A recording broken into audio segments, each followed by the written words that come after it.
त्रिदलं त्रिगुणाकारं त्रिनेत्रं च त्रियायुधं त्रिजन्म पापसंहारम् एकबिल्वं शिवार्पणम् त्रिशाखैः बिल्वपत्रैश्च अच्छिद्रैः कोमलैः शुभैः तव पूजां करिष्यामि एकबिल्वं शिवार्पणम् कोटिकन्या महादानं तिलपर्वतकोटयः काञ्चनं शैलदानेन एकबिल्वं शिवार्पणम् काशीक्षेत्रनिवासं च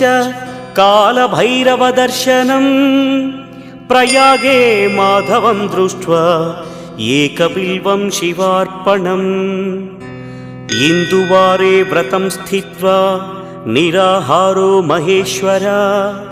नक्तं हौष्यामि देवेश एकबिल्वं